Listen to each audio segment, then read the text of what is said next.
Une étude en rouge de Conan Doyle.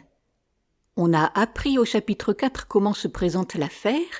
Un homme retrouvé assassiné dans une maison abandonnée d'un boulevard pourtant fréquenté, des traces de boue au sol, sur la cheminée une bougie rouge, le mot racheux tracé sur le mur, et les deux inspecteurs, Lestrade et Gregson, satisfaits de leur travail accompli, affirmant que l'on a tué pour une femme dénommée Rachel. Pourtant, Sherlock Holmes va dénoncer leur conclusion trop hâtive, précisant que racheux signifie vengeance, et les surprend en ajoutant avec certitude qu'il s'agit d'un empoisonnement. Dans le chapitre 5, on va voir comment Holmes et Watson développent un stratagème pour faire venir le criminel chez eux. L'anneau d'or trouvé sur le lieu du crime sert d'appât, dans un mot publié sur le journal à la rubrique des objets trouvés. Mais cette tactique fera chou blanc, au grand désarroi de Holmes, qui rit de s'être fait berner. Pendant ce temps-là, les deux inspecteurs, Gregson et Lestrade, croient mener leur enquête avec brio, mais les événements vont perturber leurs suppositions. Voici donc la suite de l'histoire. Conan Doyle, Sherlock Holmes, une étude en rouge, chapitre 5. Notre annonce nous amène une visiteuse. Cet après-midi-là, j'étais à plat. Les fatigues de la matinée avaient été excessives pour ma santé débile. Quand Holmes fut parti, je m'allongeai sur le canapé. J'essayai de dormir quelques heures, mais je n'y parvins pas. Tous ces événements m'avaient excité. Les fantaisies et les conjectures les plus folles l'emplissaient. Chaque fois que je fermais les yeux, je revoyais le visage simiesque et tourmenté du cadavre. Il m'avait fait une impression des plus sinistres. J'éprouvais presque de la reconnaissance envers celui qui l'avait expédié.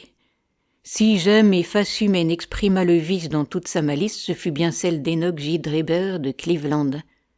Ce qui ne m'empêchait pas d'admettre qu'il fallait bien que justice se fît. La dépravation de la victime ne constitue pas une excuse aux yeux de la loi. L'homme, suivant l'hypothèse de mon compagnon, avait été empoisonné, mais plus j'y réfléchissais, plus elle m'apparaissait invraisemblable. Pourtant, je le savais, elle reposait sur une observation. Holmes avait flairé les lèvres du cadavre. Et puis, quelle pouvait être la cause de la mort, sinon le poison ? Il n'y avait pas de trace de blessure ni de strangulation. Mais d'autre part, ce sang qui avait éclaboussé le parquet, de qui provenait-il ? Il n'y avait pas d'indice de lutte, et la victime, pour blesser son agresseur, ne disposait d'aucune arme. Tant que ces questions demeureraient sans réponse, nous aurions peine à nous endormir, Holmes et moi. Son air tranquille m'avait donné à penser qu'il avait trouvé une explication cadrante avec tout. Mais laquelle ? Je n'arrivais pas à la deviner. Son absence se prolongea. Le concert n'avait sûrement pas pu le retenir si longtemps. Quand il rentra, le dîner était servi. « C'était magnifique, dit-il en prenant place à table. Vous vous rappelez ce que Darwin dit de la musique ? Il prétend que chez les hommes, la faculté de la produire et de l'apprécier a précédé de beaucoup la parole. C'est peut-être pour cela que l'influence qu'elle exerce sur nous est si profonde. Les premiers siècles de la préhistoire ont laissé dans nos âmes de vagues souvenirs. Voilà une idée bien vaste, dis-je. Nos idées doivent être aussi vastes que la nature pour pouvoir en rendre compte, répondit-il. Mais qu'est-ce que vous avez ? Vous ne me semblez pas être dans votre assiette. Cette histoire de Lauriston Gardens vous a bouleversé ? Oui, je l'avoue, dis-je. Mes expériences dans l'Afghanistan auraient dû m'endurcir davantage. J'ai vu mes propres camarades taillés en pièces sans perdre mon sang-froid. Je comprends cela. Il y a dans cette affaire un mystère qui met l'imagination en branle.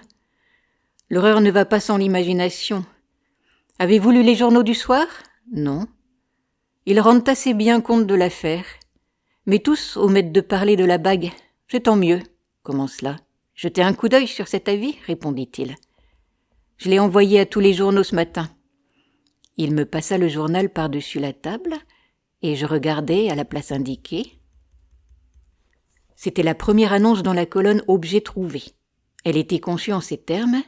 Ce matin, à Brixton Road, on a trouvé une alliance en or unie, sur la chaussée entre la taverne du Cerf-Blanc et Holland Grove, s'adressait au docteur Watson, 221B Baker Street, entre 8 et 9 heures du soir. « Je m'excuse de m'être servi de votre nom, dit-il. Si j'avais donné le mien, Quelques-uns de ces lourdeaux l'auraient reconnu, et ils auraient voulu se mêler de mes affaires. Vous avez bien fait, répondis-je, mais je n'ai pas d'alliance. Pour peu que quelqu'un vienne. Pardon, vous en avez une? Fit-il en me remettant une bague. Celle-ci fera très bien l'affaire. C'est presque un fac-similé. Et qui cet avis nous amènera-t-il? Parbleu, l'homme aux vêtements bruns, notre ami aux joues rubicondes et aux talons carrés. S'il ne se présente pas en personne, il enverra un complice. Cette démarche ne lui semblera-t-elle pas trop compromettante? À mon avis, pas. Si mes suppositions sont justes, et j'ai tout lieu de le croire, cet homme risquera tout pour récupérer la bague. Pour moi, il l'a perdue en se penchant sur le cadavre de Dreber. Sur le coup, il ne s'en est pas aperçu. C'est après avoir quitté la maison qu'il a constaté sa disparition. Alors il est revenu sur ses pas, en toute hâte, mais par sa propre faute, parce qu'il l'avait laissé la bougie allumée, la police était déjà sur les lieux. Il simula l'ivresse pour écarter les soupçons qu'aurait pu faire naître son apparition à la grille. Maintenant, mettez-vous à la place de cet homme. Après réflexion, il doit s'être dit qu'il a peut-être perdu la bague dehors, sur la route. Alors que faire? Parcourir avec empressement les journaux du soir pour voir si la bague se trouve au nombre des objets trouvés? Naturellement, mon avis lui saute aux yeux. Il exulte. Pourquoi soupçonnerait-il un piège? Il ne peut imaginer que le docteur Watson établisse un rapport entre la bague et le meurtre. Il viendra, il vient. Vous le verrez dans 1 heure. Et alors, demandai-je, je peux me charger de lui tout seul. Avez-vous des armes? Mon vieux revolver d'ordonnance avec quelques cartouches. Vous feriez bien de le nettoyer et de le charger. Il se débattra avec l'énergie du désespoir. Je compte le prendre par surprise, mais il vaut mieux nous prémunir contre tout. J'allai dans ma chambre et je fis ce qu'il m'avait conseillé. Quand je revins avec mon pistolet, on avait enlevé le couvert. Holmes grattait son violon. « Ça se corse, dit-il, tout en continuant à se livrer à son occupation favorite. Je reçois à l'instant une réponse d'Amérique. Je ne me suis pas trompé. C'est-à-dire, demandai-je avec curiosité. Si mon violon avait des cordes neuves, il n'en vaudrait que mieux, dit-il. Mettez votre pistolet dans votre poche. Quand le type sera là, parlez-lui d'un ton naturel. Je me charge du reste. Ne l'effrayez pas en le regardant avec trop d'insistance. Il est maintenant 20 heures, dis-je en consultant ma montre. Oui, quelques minutes encore. Entr'ouvrez la porte. C'est bien comme ça. Maintenant, mettez la clé à l'intérieur. Merci.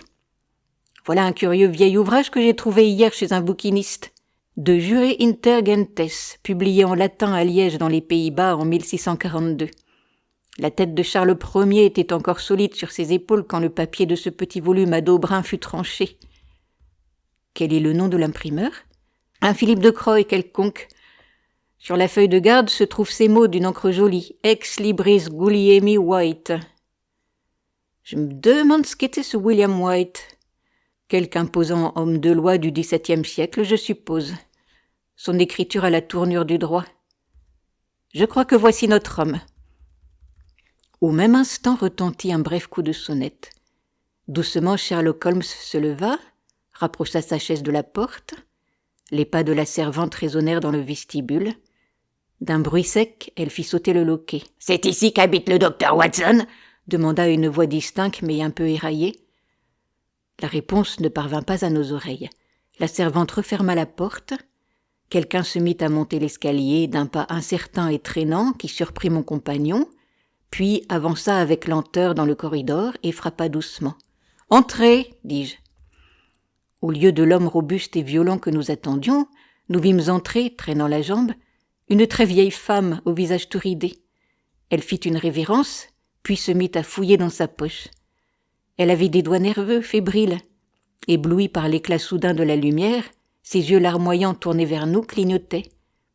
Je regardai mon compagnon et manquai d'éclater de rire. Il avait l'air si désappointé. La vieille femme finit par trouver un journal du soir et, montrant du doigt notre annonce, « C'est ça qui m'a amené ici, mes bons messieurs !» dit-elle avec une seconde révérence. « La bague en or, Brixton Road. Elle appartient à ma fille Sarah, qui était mariée seulement depuis 1 an à son mari qui est garçon de cabine à bord d'un bateau de l'Union. Et qu'est-ce qu'il dira s'il vient et la trouve sans bague? Je n'ose pas y penser. Lui qui est déjà brutal dans ses meilleurs moments, mais quand il a bu... Si vous voulez savoir, Sarah est allée au cirque la nuit dernière en compagnie de... » « Cette bague est-elle la sienne ?» demandai-je. « Dieu soit loué, s'écria la vieille. C'est Sarah qui va être contente. Cette nuit, c'est bien là sa bague. Et quelle est votre adresse? Demandai-je en prenant un crayon. 13 rue Duncan, Houndditch. Un fichu bout d'ici. Il n'y a pas de cirque entre Brixton Road et Houndditch, fit sèchement Sherlock Holmes. La vieille femme tourna vers lui ses petits yeux bordés de rouge. « C'est mon adresse que le monsieur m'a demandé, dit-elle. Sarah, elle, vit en garni au numéro 3, Mayfield Place, Peckham. Et votre nom est? Mon nom est Sawyer, et le nom de ma fille, c'est Denis. Tom Denis et son mari. Un bon gars, au fond, et intelligent avec ça. Tant qu'il est en mer, pas de garçon de cabine plus considéré. Mesdames, à terre, ce qu'avec les femmes et ce qu'avec les débits de boissons. » Emportez la bague, Madame Sawyer, interrompis-je sur un signe de mon compagnon. Il est clair qu'elle appartient à votre fille, et je suis heureux de pouvoir la restituer à sa légitime propriétaire. Tout en marmottant des bénédictions et des protestations de reconnaissance, la vieille taupe empocha la bague, et elle descendit l'escalier en traînant le pied. Sitôt qu'elle fut partie, Sherlock Holmes se précipita dans sa chambre. L'instant d'après, il en sortait, emmitouflé dans un ulster et un cache-nez. « Je vais la filer, fit-il vivement. Ce doit être une complice. Elle me conduira chez l'assassin. Attendez-moi. » La porte d'entrée venait à peine de se refermer sur la visiteuse que Holmes dégringola l'escalier. De la fenêtre, je le vis suivre de près la vieille femme clopinant de l'autre côté de la rue. Ou toute sa théorie est fausse, pensai-je, ou il va être conduit au cœur du mystère. Il m'avait prié bien inutilement de l'attendre. Je sentais qu'il me serait impossible de dormir avant de connaître le résultat de sa démarche. Il était environ 9 heures quand il sortit. J'ignorais à quelle heure il rentrerait. Je m'installai stoïquement avec ma pipe et la vie de bohème de Murger. Je tirais des bouffées, je sautais des pages. 10 heures sonnèrent. J'entendis le trottinement de la bonne qui allait se coucher. 11 heures. Le pas le plus majestueux de la logeuse la conduisit à la même destination. Vers minuit, le bruit sec d'une clé m'avertit du retour de mon ami. Dès la porte, je vis à son air qu'il revenait bredouille. L'amusement et le dépit semblaient se disputer sa figure. Mais finalement, Sherlock Holmes partit d'un franc éclat de rire. « Je ne voudrais pas pour tout l'or du monde que Scotland Yard apprit mon histoire !» s'écria-t-il en tombant sur une chaise. « Ces hommes m'en rebattraient à jamais les oreilles pour se venger de tous mes sarcasmes. Je peux me permettre de rire parce que je sais que tôt ou tard je prendrai ma revanche. »« Qu'est-ce qui s'est passé ?» demandai-je. « Je vais vous faire rire à mes dépens, mais peu importe. La vieille a traîné la jambe un bout de chemin. Et puis, elle a fait semblant d'avoir mal à un pied. Elle s'est arrêtée et elle a hélé un fiacre qui se trouvait à passer. Je me suis arrangé pour être à portée de sa voix, mais c'était une précaution tout à fait inutile. Elle a crié son adresse, de manière à être entendue de l'autre côté de la rue. « Conduisez-moi au numéro 13 de la rue Duncan-Houndditch. » Je la prenais tournure de vérité. Quand je l'ai vue bien installée à l'intérieur, je me suis perché à l'arrière. C'est un art, ou dans lequel tout détective devrait exceller. Puis nous avons roulé sans arrêt jusqu'à la maison en question. Avant d'arriver devant la porte, j'ai sauté, et j'ai fait à pied le reste du chemin nonchalamment. Le fiacre s'est arrêté, le cocher est descendu, il a ouvert la portière et il a attendu. Quand je me rapprochais de lui, il fouillait avec furie sa voiture vide en dévidant tout un chapelet de blasphèmes. De la voyageuse, plus signe ni trace. Je crains qu'il ne touche pas de sitôt le prix de sa course. Au numéro 13, nous avons appris que la maison appartient à un honnête colleur de papier peint qui s'appelle Keswick et qui n'a jamais entendu parler ni de Sawyer ni de Dennis. « Vous ne voulez pas dire, m'écriai-je au comble de l'étonnement, que cette faible vieillarde soit sortie à votre insu du fiacre en marche ? » « Le diable soit de la vieille femme, dit Sherlock Holmes. C'est nous qui nous sommes laissés berner comme des vieilles femmes. C'était sûrement un homme jeune et actif, et de plus un excellent comédien. Le déguisement était impayable. Il s'en est servi pour me semer. Ceci prouve que l'homme que nous recherchons n'est pas si isolé que je me l'imaginais. Il a des amis prêts à s'exposer pour lui. Docteur, vous avez l'air vanné, allez vous coucher si vous m'en croyez. J'obéis de bonne grâce à cette injonction. Je me sentais à bout de force. Holmes resta assis devant le feu qui couvait sous la cendre. Il médita longuement sur le problème qu'il avait à cœur de résoudre. Fort avant dans la nuit, j'entendis en effet les gémissements mélancoliques de son violon. Chapitre 6. Tobias Gregson montre son savoir-faire. Les journaux du lendemain ne parlaient que du mystère de Brixton. Tous en donnaient un compte-rendu détaillé. Certains y consacraient même leur article de tête. Il contenait quelques renseignements nouveaux. J'ai gardé dans mes archives plusieurs coupures se rapportant à cette affaire. En voici un résumé. D'après le Daily Telegraph, les annales du crime fournissaient peu d'exemples de tragédies accomplies dans les circonstances plus mystérieuses. Le nom allemand de la victime, l'absence de tout mobile, la sinistre inscription sur le mur, tout dénonçait la main de réfugiés politiques et de révolutionnaires. Les socialistes comptaient aux États-Unis de nombreux adeptes. C'étaient ceux-ci qui, de toute évidence, avaient expédié Dreiber pour une infraction quelconque à leur loi non écrite. Après une brève allusion à la Wemgericht, au Carbonari, à la marquise de Brinvilliers, aux assassinats de la grande route de Radcliffe, l'article s'achevait sur une remontrance au gouvernement. Il préconisait une surveillance plus étroite des étrangers en Angleterre. Les commentaires du Standard roulaient sur le fait que de tels outrages à la morale publique avaient généralement lieu sous un gouvernement libéral. Ils étaient en effet de l'ébranlement des convictions dans les masses populaires et de l'affaiblissement subséquent de toute autorité. La victime était un Américain qui séjournait à Londres depuis quelques semaines. Il avait pris pension chez Madame Charpentier à Torquay Terrace, Camberwell. Il avait pour compagnon de voyage son secrétaire particulier, M. Joseph Stangerson. Tous deux avaient pris congé de leur hôtesse le mardi 4 courant, et ils étaient partis pour la gare de Stone avec l'intention déclarée de prendre l'express de Liverpool. On les avait vus ensuite sur le quai. De ce moment jusqu'à la découverte du cadavre de M. Dreiber dans une maison inhabitée sur la route de Brixton, à plusieurs kilomètres de Stone, on ne savait pas ce qu'ils avaient fait. Qui avait amené Dreiber dans cette maison? De quelle manière y avait-il trouvé la mort? Mystère. On ignorait encore tout des allées et venues de Stangerson. On était heureux d'apprendre que messieurs Lestrade et Gregson, tous deux de Scotland Yard, instruisaient conjointement cette affaire. Le crédit dont jouissaient ces deux officiers de police en faisait augurer l'éclaircissement à brève échéance. Pour le Daily News, le caractère politique du crime ne faisait point de doute. Le despotisme, la haine du libéralisme qui inspirait les gouvernements du continent avaient eu pour effet d'attirer chez nous un grand nombre d'hommes qui auraient été d'excellents citoyens sans le souvenir amer des persécutions qu'ils avaient subies. Toute infraction au code d'honneur qui régissait ces hommes était punie de mort. Il ne fallait rien négliger pour trouver le secrétaire, Stangerson, et pour connaître certaines particularités des habitudes de Dreiber. On avait fait un grand pas en découvrant l'adresse de la maison où il avait pris pension. Le résultat en était entièrement dû à la finesse et à la ténacité de M. Gregson de Scotland Yard. Sherlock Holmes et moi nous lûmes ces articles en prenant notre petit déjeuner. Sherlock Holmes s'en amusa beaucoup. « Qu'est-ce que je vous avais dit? De toute façon, Lestrade et Gregson triompheront. Cela dépendra de la tournure des événements. » « Mais non, pas du tout. Si l'homme est pincé, ce sera grâce à leurs efforts. S'il échappe, ce sera en dépit de leurs efforts. C'est face, je gagne, c'est pile, tu perds. Quoi qu'ils fassent, ils auront les admirateurs. Un sot trouve toujours un sot qu'il admire. Que se passe-t-il? M'écriai-je. Tout à coup, le trépignement de pas nombreux dans le vestibule, puis dans l'escalier, s'était fait entendre, mêlé à de très sonores expressions de dégoût de notre logeuse. « C'est la section de la police secrète de Baker Street », dit gravement mon compagnon.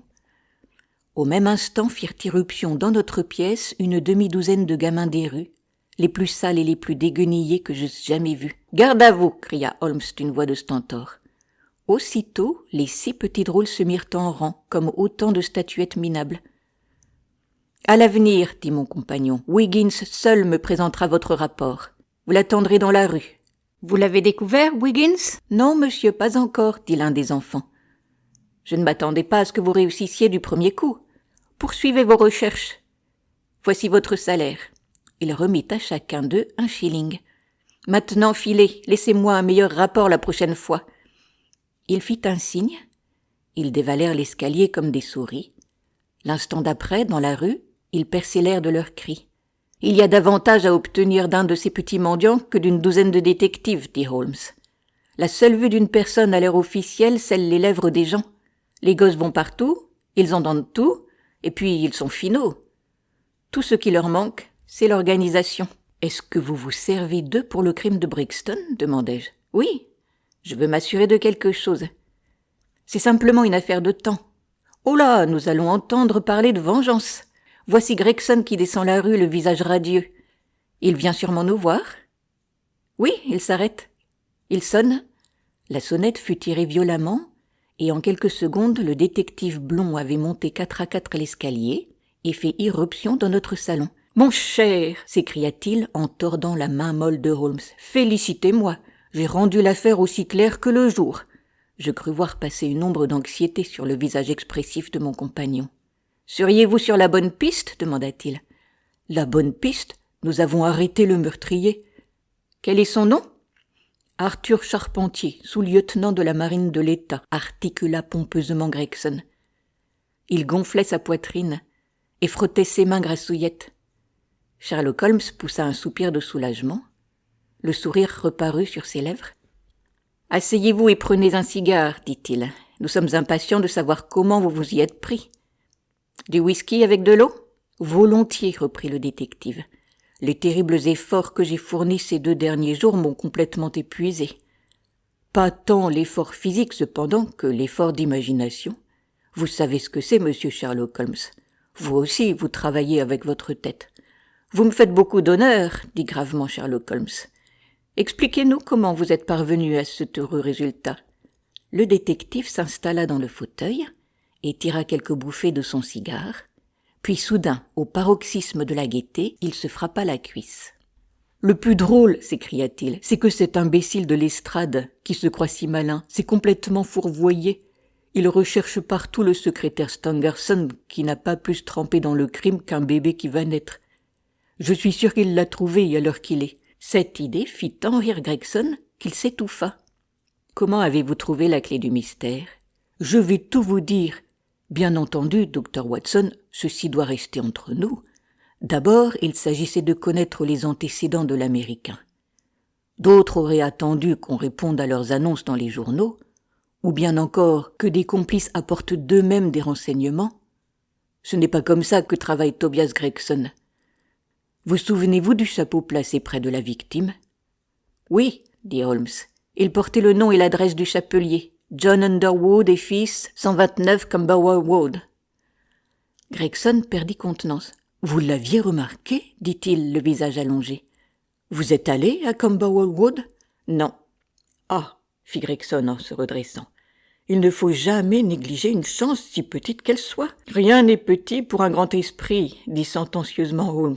« Eh bien, moi, je suis allé voir Underwood. Je lui ai demandé s'il avait vendu un chapeau de telle tour de tête et de telle forme. Il a ouvert son livre et il l'a trouvé tout de suite. Il avait envoyé le chapeau à un monsieur Dreber, demeurant à la pension Charpentier, Torquay Terrace. Voilà comment je me suis procuré l'adresse. « Malin, très malin, » murmura Sherlock Holmes. « Ensuite, j'ai interrogé madame Charpentier, » continua le détective. « Je l'ai trouvée très pâle, angoissée. Sa fille était présente, une fort jolie fille. Ses yeux étaient rouges et ses lèvres tremblaient quand je lui parlais. Cela n'a pas échappé à mon attention. Il y avait quelque anguille sous roche. Vous connaissez cette impression, monsieur Sherlock Holmes. Quand on tombe sur la bonne piste, on éprouve un petit pincement, là. Avez-vous entendu parler de la mort mystérieuse de votre ex-pensionnaire Enoch Dreber de Cleveland ? Ai-je demandé. La mère fit signe que oui. Elle semblait avoir peine à parler. Et la fille a fondu en larmes. Alors là, je les ai vraiment soupçonnés de savoir quelque chose. À quelle heure M. Dreber a-t-il quitté votre maison pour se rendre à la gare ? À 8 heures, a-t-elle répondu avec effort. Son secrétaire, M. Stangerson, avait indiqué 2 trains, l'un à 9h15 et l'autre à 11h. M. Dreber avait choisi le premier. Et c'est la dernière fois que vous l'avez vu ? Le visage de la femme a changé terriblement. Elle est devenue livide. Elle a été quelques secondes avant de pouvoir dire seulement oui, et encore l'a-t-elle fait d'un ton voilé, pas naturel. Alors il y a eu un moment de silence, et puis la jeune fille s'est jetée à l'eau. Il ne peut rien sortir de bon d'un mensonge, maman, dit-elle d'une voix claire et assurée. Soyons franches avec ce monsieur. Nous avons revu monsieur Dreber.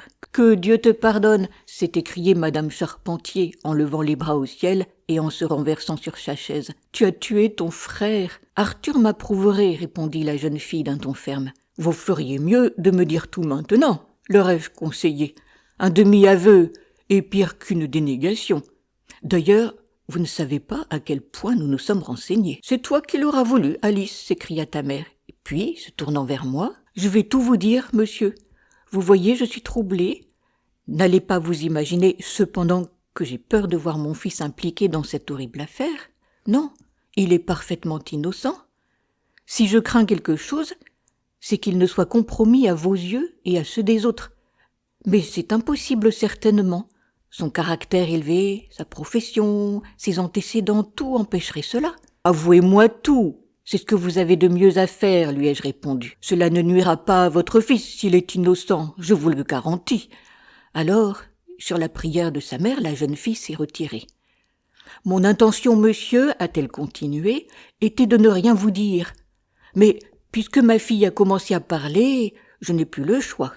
Maintenant que je suis décidée, je n'omettrai plus aucun fait. C'est ce qu'il y a de plus sage, lui ai-je dit.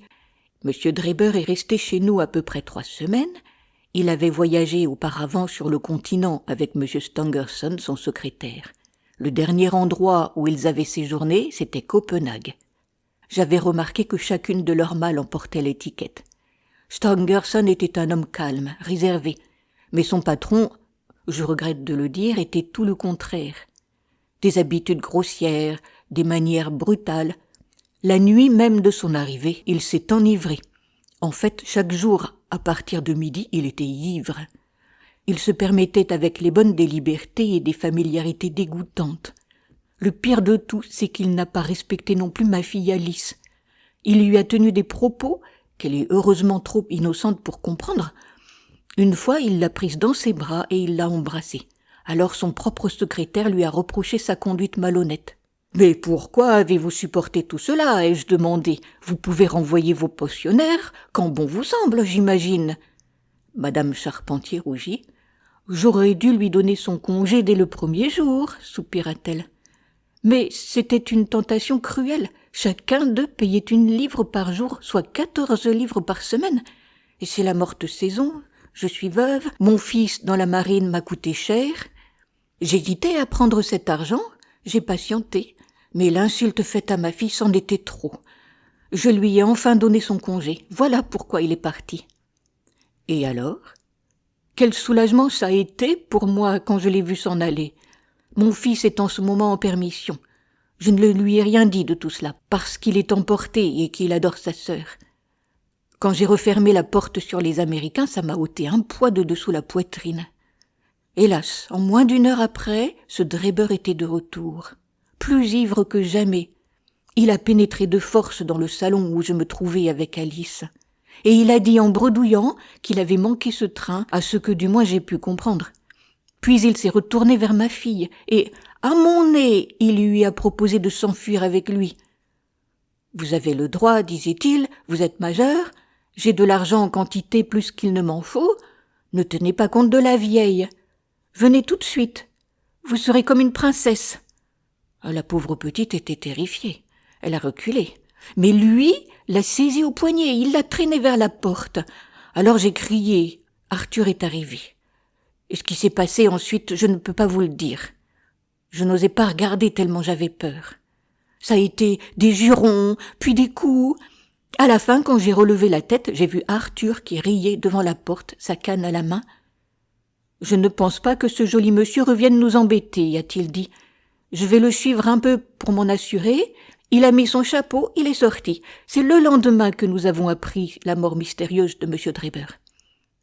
Sa déposition avait été coupée de soupirs, de sanglots. À certains moments, elle parlait si bas que j'avais peine à l'entendre.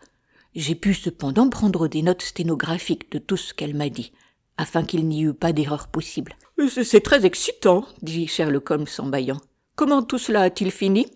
Quand Madame Charpentier a eu terminé, reprit le détective, j'ai vu que tout reposait sur un point. Je l'ai regardé fixement. d'une manière qui m'a toujours semblé faire beaucoup d'effet sur les femmes. Et je lui ai demandé à quelle heure son fils était rentré. « Je ne sais pas, » répondit-elle.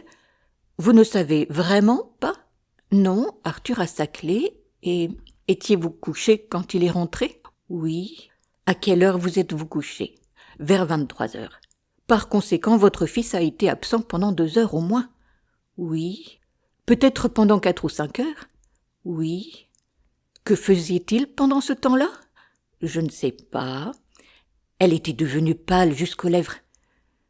Ce qu'il me restait à faire était tout simple. J'ai découvert où se planquait le lieutenant Charpentier. J'ai pris 2 agents et je l'ai arrêté. Et quand je lui ai touché l'épaule et que je l'ai engagé à nous suivre sans résistance, il m'a répondu avec un front d'airain « Je suppose qu'on me soupçonne d'avoir trempé dans le meurtre de ce vaurien de Drebber. » Comme nous ne lui en avions pas dit mot, cette allusion était des plus suspectes. « En effet, dit Holmes, il avait encore la lourde canne avec laquelle, d'après sa mère, il avait suivi Drebber, un solide gourdin de chêne. »« Et quelle est votre théorie ?»« La voici. Le lieutenant a suivi Drebber jusqu'à Brixton Road.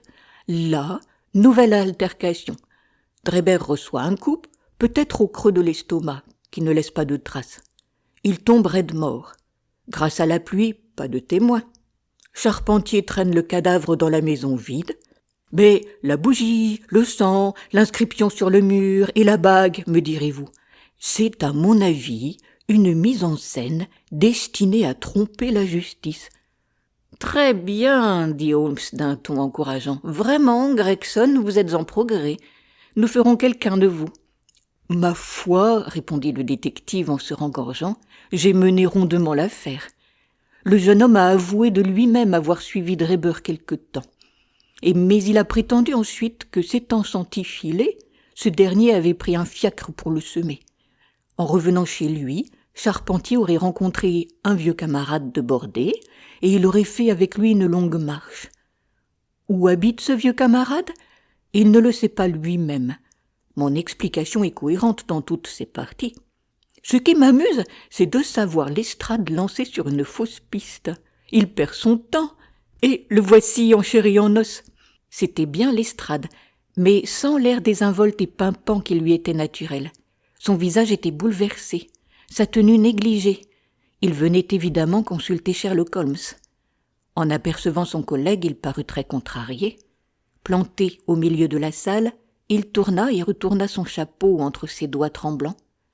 À la fin, il se décida à parler. « C'est, dit-il, l'affaire la plus extraordinaire, la plus incompréhensible. »« Ah, vous trouvez, monsieur Lestrade » cria Gregson triomphant. « Je savais bien que vous aboutiriez à cette conclusion.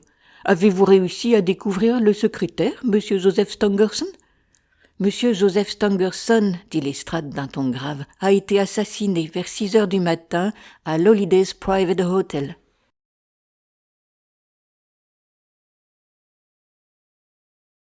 Chapitre 7. La lumière luit dans les ténèbres. La nouvelle nous frappa de stupeur. En se relevant d'un bond, Gregson répondit le reste de son whisky. Je regardais en silence Sherlock Holmes. Il pinçait les lèvres et fronçait les sourcils.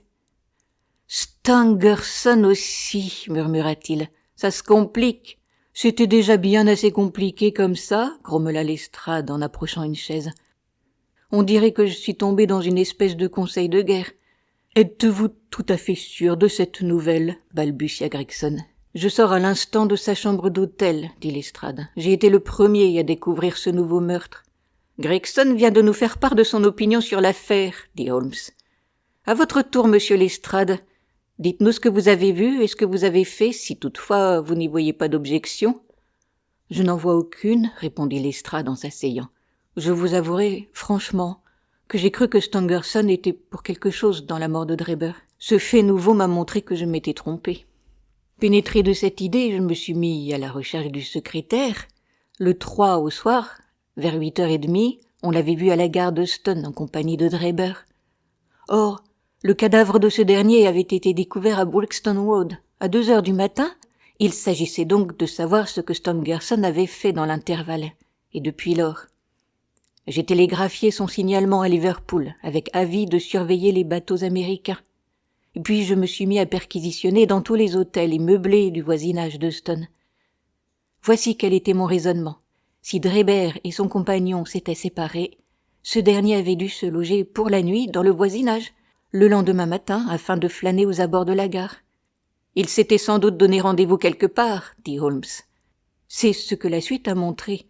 J'ai passé toute la soirée d'hier à chercher. J'ai continué de très bonne heure ce matin. À 8 heures, je suis entré à l'Holidays Private Hotel, dans Little George Street. Je demande si M. Stangerson loge actuellement à l'hôtel. Vous êtes sans doute le monsieur qui l'attend, répondit-on. Il vous attend depuis 2 jours. Où pourrais-je le trouver? Il dort là-haut, il a demandé qu'on le réveille à 9 heures. Je monte tout de suite, ai-je dit. Dans mon idée, mon apparition soudaine devait lui faire lâcher une parole. Le garçon d'étage s'est offert à me conduire. C'était au second. Il y avait un petit couloir à traverser. Le garçon m'avait indiqué la porte, et il s'apprêtait à redescendre. Le cri que j'ai poussé l'a fait revenir sur ses pas. Ce que je venais d'apercevoir m'avait bouleversé, malgré mes 20 ans d'expérience. Un filet de sang avait coulé sous la porte. Il avait serpenté à travers le couloir, et il avait formé une petite mare le long de la plinthe. En voyant cela, le garçon a manqué tomber dans les pommes. La porte était fermée en dedans, nous l'avons enfoncée à coups d'épaule. La fenêtre de la chambre était ouverte, et près de la fenêtre, tout recroquevillé, gisait le corps d'un homme en chemise de nuit. Il était bel et bien mort, et il l'était depuis assez longtemps. Ses membres étaient rigides et glacés. Nous l'avons retourné. Le garçon l'a reconnu de suite. C'était bien le monsieur qui avait loué la chambre sous le nom de Joseph Stangerson. Sa mort avait été causée par une entaille profonde au côté gauche. Le cœur a dû être atteint. J'arrive à la partie la plus étrange de l'affaire. Devinez ce que j'ai trouvé au-dessus du cadavre? Je frémis d'horreur avant que Sherlock Holmes répondît. Le mot rache en lettres de sang. Exactement, dit Lestrade d'une voix blanche. Il y eut un moment de silence. L'assassin inconnu rendait ses crimes encore plus horribles en les accomplissant avec autant de méthode que de mystère. Mon système nerveux, qui avait tenu bon sur le champ de bataille, commença à flancher. On a vu l'assassin, reprit Lestrade, un garçon laitier qui se rendait à son travail et passait par la ruelle entre l'écurie et le derrière de l'hôtel. Il a remarqué qu'une échelle ordinairement couchée là avait été dressée contre une des fenêtres du second, qui était grande ouverte. Après avoir dépassé l'hôtel, il s'est retourné et il a vu un homme descendre de l'échelle. Il la descendait tout naturellement, sans précipitation, si bien qu'il l'a pris pour un menuisier ou un charpentier. Il est de bonne heure à l'œuvre, celui-là, a-t-il pensé, sans y attacher plus d'importance. D'après lui, l'homme est grand. Il a un visage rougeau, il porte un long vêtement brun foncé. Il doit être resté quelque temps dans la chambre à la suite de son crime. Nous avons trouvé de l'eau teintée de sang dans une cuvette où il s'est lavé les mains et des taches de sang sur les draps. Il y a essuyé son couteau. Le signalement de l'assassin correspondait de point en point à la description qu'avait faite de lui Sherlock Holmes au moyen de quelques observations éparses. Je lui jetai un coup d'œil. Il n'y avait sur son visage aucune trace de fierté. « Vous n'avez rien trouvé dans la chambre qui puisse nous renseigner sur le meurtrier ?» demanda-t-il. « Rien. Stangerson avait dans sa poche le portefeuille de Drebert. Cela semble assez naturel, puisque c'est lui qui réglait les dépenses. Il y avait à peu de choses près 80 livres. On n'a rien pris. Le mobile de ces crimes extraordinaires est tout ce qu'on voudra, mais pas le vol. Il n'y avait ni papier ni note dans les poches du mort, à part un simple télégramme daté de Cleveland et remontant à 1 mois environ. Il contenait ce court message « J.H. est en Europe », sans signature. « Rien d'autre » demanda Holmes. Le reste n'avait pas d'importance. Le roman que Stangerson avait lu pour s'endormir était abandonné sur le lit, et sa pipe était posée sur une chaise près du chevet. Il y avait un verre d'eau sur la table, et sur le rebord de la fenêtre une petite boîte avec 2 pilules. Sherlock Holmes bondit en poussant des cris de joie. « Le dernier chaînon! Je tiens tous les fils !» Les 2 détectives le regardèrent sans comprendre. « J'ai démêlé les chevaux. Bien entendu, quelques détails me manquent encore. Mais je connais tous les principaux faits, depuis le moment où Drebert a quitté Stangerson jusqu'à celui où l'on a découvert le corps de ce dernier. Si j'avais vu tout de mes propres yeux, je n'en serais pas plus sûre. Et je vous le prouve. Vous avez là les pilules ? Les voici, dit Lestrade en montrant une petite boîte blanche. Je les ai emportées avec le portefeuille et le télégramme pour les déposer en sûreté au commissariat. Si je les ai prises, je dois dire, c'est par le plus grand des hasards. Je n'y attache aucune importance. Donnez, ordonna Holmes. À votre avis, docteur, me demanda-t-il, est-ce que ce sont là des pilules ordinaires ? Tel n'était certainement pas le cas. Ces pilules étaient gris-perle, petites, rondes, presque transparentes à la lumière. D'après leur légèreté et leur quasi-transparence, dis-je, ces pilules doivent être solubles dans l'eau. Exact, fit Holmes. Maintenant, voudriez-vous aller chercher ce pauvre petit Fox qui est malade depuis si longtemps ? Hier, la logeuse vous a demandé de mettre fin à ses maux. Je descendis et revins avec le Fox dans mes bras. Sa respiration haletante et ses yeux vitreux laissaient présager sa fin prochaine. D'ailleurs, son museau blanchi dénotait qu'il avait déjà outrepassé les limites ordinaires de la vie d'un chien. Je le plaçai au creux d'un coussin sur le tapis. « Je coupe en deux une de ces pilules, dit Holmes. » Il prit son canif et fit ce qu'il avait dit. « Je remets une moitié dans la boîte en vue d'expériences ultérieures. L'autre moitié, je la jette dans ce verre à vin contenant une cuillerée d'eau. Constatez que notre ami le docteur avait raison, cela se dissout rapidement. »« Cette expérience peut être fort intéressante, dit Lestrade d'un ton d'une personne qui se croit bernée. « Mais je ne vois pas quel rapport cela peut avoir avec la mort de M. Joseph Stangerson. Patience, mon ami, patience. Vous verrez en temps et en lieu qu'il s'agit d'un rapport essentiel. J'ajoute un peu de lait pour rendre le mélange potable. Le chien va-t-il laper le tout sans répugnance ?» Il versa le contenu du verre dans une soucoupe et il la plaça devant le chien, qui lécha tout jusqu'à la dernière goutte. L'assurance de Sherlock Holmes nous en avait imposé. Nous étions en silence, les yeux fixés sur l'animal, à attendre quelque effet surprenant. Il ne se produisit rien de tel. Le chien continuait à haleter, ni mieux ni plus mal. Holmes, en se rasseyant, avait tiré sa montre. Et à mesure que les minutes s'écoulaient, sa mine s'allongeait, il se mordillait les lèvres, il tambourinait des doigts sur la table. Il montrait tous les signes de l'anxiété. Son émotion intense me faisait mal. Ravis de l'échec qu'essuyait mon compagnon, les deux détectives sourirent. « Il ne peut pas s'agir d'une coïncidence !» s'écria-t-il à la fin en se levant. Il se prit à arpenter la salle d'un pas déchaîné. « Il est impossible que ce soit une simple coïncidence. Ces pilules, j'en avais soupçonné l'emploi dans l'affaire Drebert. On les découvre après la mort de Stangerson ? Et voilà qu'elles sont anodines. Comment cela se fait-il ? Pourtant mon raisonnement est juste, alors. Mais ce chien qui ne se porte pas plus mal. Ah, j'y suis. Avec un cri de joie, il se précipita vers la boîte. Il partagea en deux l'autre pilule. Il en fit fondre une moitié. Il ajouta du lait. Il présenta à nouveau la soucoupe au Fox. À peine la malheureuse bête y avait-elle trempé sa langue qu'elle frissonna de tous ses membres et tomba sur le coussin, raide et inanimée, comme frappée par la foudre. Sherlock Holmes poussa un long soupir et essuya la sueur de son front. « J'aurais dû être plus confiant, dit-il. Lorsqu'un fait semble contredire une longue suite de déductions, c'est qu'on l'interprète mal. Une des deux pilules contenait un poison violent, tandis que l'autre était inoffensive. J'aurais dû le savoir avant même de voir la boîte. » Cette dernière déclaration me sembla si extravagante que je me demandais s'il avait tout son bon sens. Pourtant j'avais là, sous mes yeux, le chien mort. Le bien fondé de son hypothèse ne faisait aucun doute. Peu à peu, les brouillards de mon esprit se dissipèrent.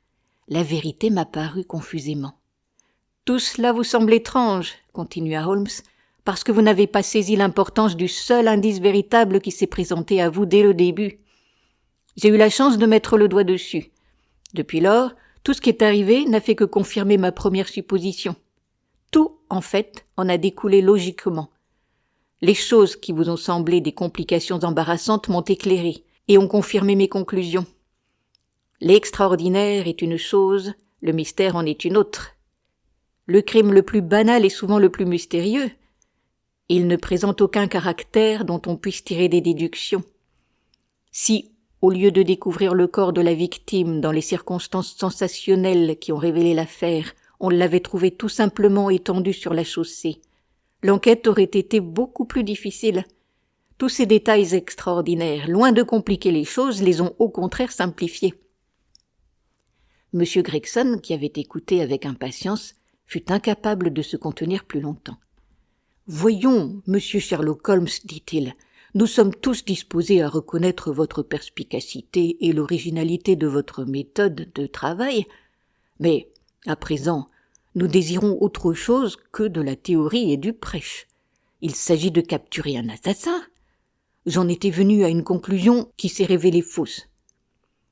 Le jeune charpentier n'a pas pu prendre part au second crime. Lestrade a couru après Stangerson, il se trompait lui aussi.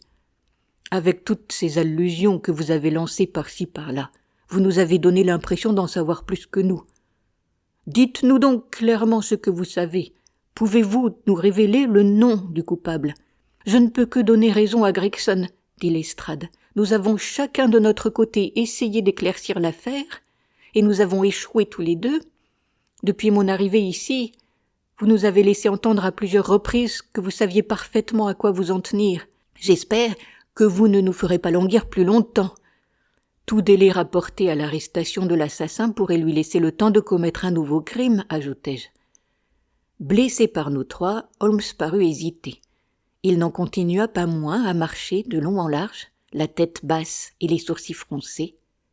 Tout à coup, il s'arrêta et nous regarda bien en face. « Il ne commettra plus de crime, dit-il. Là-dessus, vous pouvez être tranquille. Vous m'avez demandé si je connaissais le nom de l'assassin ? Oui, je le connais. Mais quelle importance ? Ce qui compte, c'est de le capturer.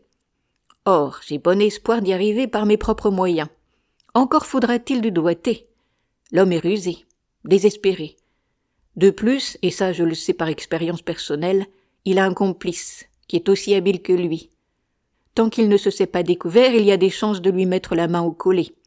Mais au moindre soupçon, il changera de nom, il disparaîtra parmi les 4 millions d'habitants de Londres.